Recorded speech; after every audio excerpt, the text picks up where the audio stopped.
Cuando uno mira Neon Genesis Evangelion, pasan siempre dos cosas. Primero te obsesionas con esos misterios que se ocultan en la trama. ¿Qué son los Evas? ¿Por qué el padre de Shinji es tan malo? ¿Kaoru es gay? ¿Es legal tener a un pingüino como mascota en medio de una terrible crisis climática? Y luego caes en una espiral de depresión en la que solo te cuestionas: ¿quién soy yo? ¿En quién puedo confiar? ¿Cuál es el sentido de la vida si es que lo tiene? ¿Qué está pasando? Hola banda, yo soy Aldo22 y he visto Evangelion unas 6 veces más o menos, es mi serie de anime favorita. Y aprovechando que recientemente salió la culminación del Rebuild, y que es un tema popular como siempre, voy a darles mi reseña sobre la serie original, sobre los primeros 26 capítulos con su respectivo final de Evangelion.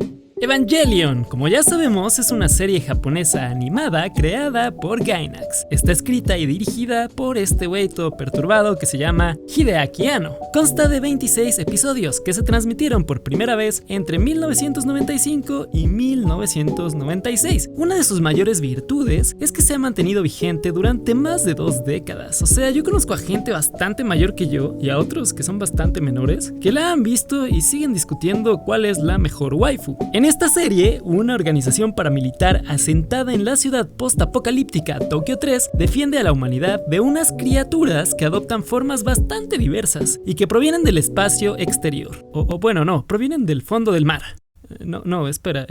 Nadie sabe de dónde salen estas cosas. Y aunque al principio no parece muy distinto de cualquier anime shounen como Dragon Ball, Naruto o lo que sea, o de peleas de los Power Rangers, ya desde los primeros episodios hay indicios de que los combates son lo menos importante. Lo que aquí afronta el protagonista Shinji Ikari, un adolescente de tan solo 14 años, redefine el concepto de explotación infantil. Estos conflictos no ocurren en el plano físico, sino a nivel psíquico, lo cual se subraya más y más conforme avanzan los episodios. La trama se vuelve así más confusa y psicológica. Y los personajes se tornan en una maraña de inestabilidad y de complejos. Todo esto en medio del fin del mundo. Y te preguntarás, ¿qué llevó a este güey a crear semejante sopa de trastornos y dudas existenciales? Hideaki Anno ya había cosechado éxito al colaborar con gente tan importante como Hayao Miyazaki. Se dice que eran super compas y que se iban juntos a tomar Tonayan.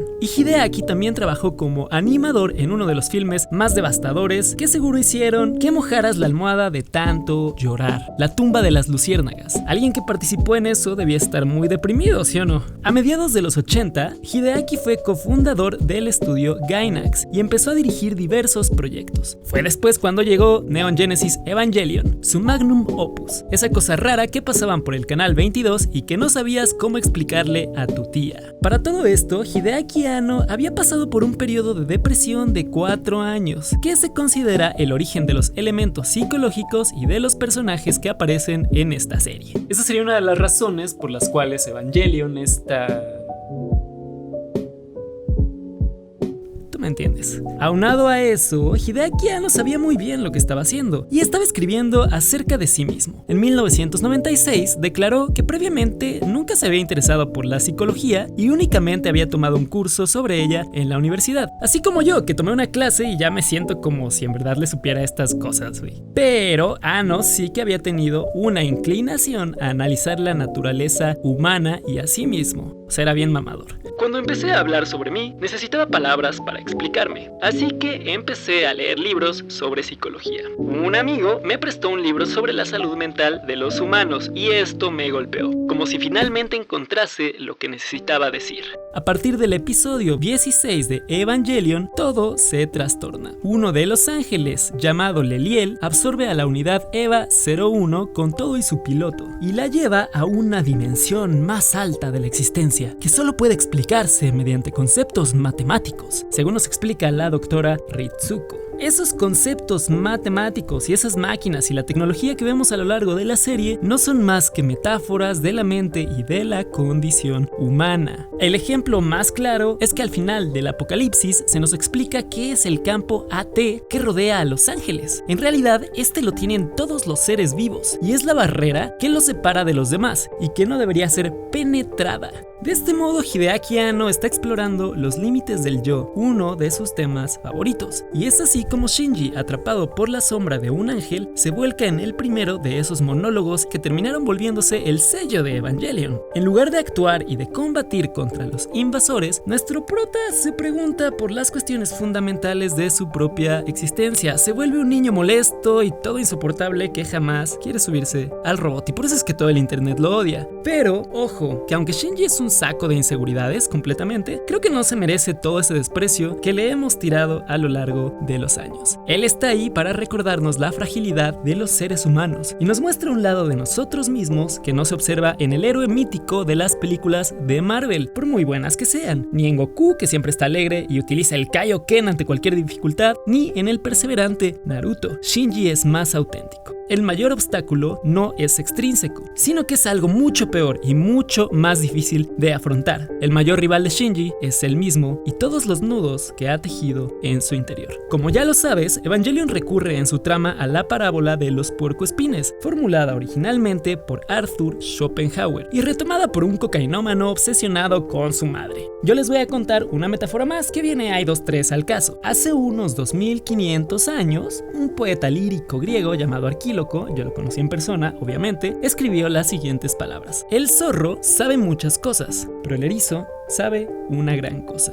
Luego, en 1953, el filósofo Isaiah Berlin, creo que así se pronuncia, jugó un poco con estas palabras y dijo que hay dos formas de concebir el cosmos o todo lo que existe, o dos sistemas de pensamiento. La manera de los zorros mira las generalidades, observa el todo y no se detiene en los detalles. Por otro lado, los erizos son especialistas en algún tema, o también son aquellas personas que interpretan el mundo desde un detalle minúsculo, el cual conocen muy bien. En Evangelion, Shinji sería un erizo, pues se muestra incapaz de observar el universo en su totalidad, o de mirarlo desde un plano general. Únicamente conoce sus propios sentimientos, o su propia experiencia como ser humano. Le cuesta formarse una idea de las emociones de Asuka, de Rei o de Misato, también de su padre y de sus compañeros de la escuela. No consigue darse cuenta de que los pensamientos de todos ellos no son necesariamente los que él cree, y pareciera que tampoco se da cuenta de que lo están rodeando un montón de explosiones y de que se está acabando el universo.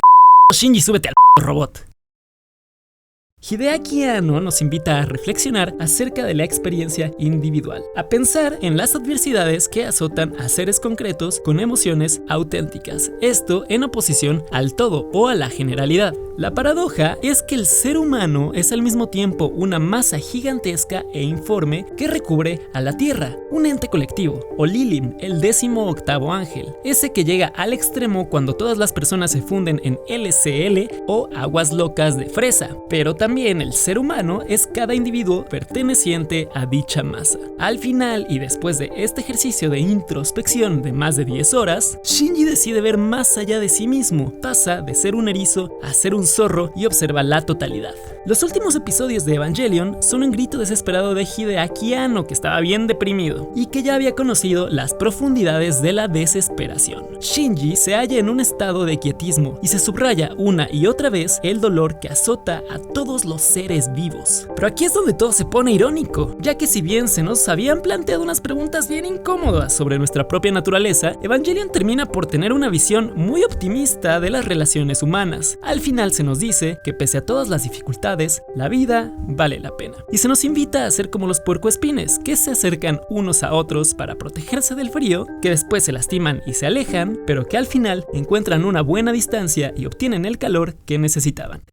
Hay un último punto que quiero tocar. Muchos fans de Evangelion dicen que su serie favorita es una obra maestra o que te puede cambiar la vida. Así es como varios animes se consagran, pero creo que ninguna obra es sagrada ni intocable. Muchas veces decimos que algo es bueno solo para legitimar nuestros gustos, pero la verdad es que cada persona es un mundo, e incluso este anime que dicen que es el mejor de la historia no es nada para gente lista ni algo too deep o muy profundo para ti. Y ya por último, cualquier persona podría llegar a interpretarlo de una forma distinta a la mía, porque Evangelion se presta a ello. Y ese es uno de sus logros más grandes. En fin, pues esa fue mi interpretación y reseña de Evangelion. Si estás de acuerdo o si no estás de acuerdo, si crees que todo lo que dije está mal, dímelo aquí abajo en los comentarios. También dime sobre qué más te gustaría que hiciera videos, porque voy a estar subiendo más contenido a este canal. Es mi nueva etapa de desempleado que quiere ser youtuber.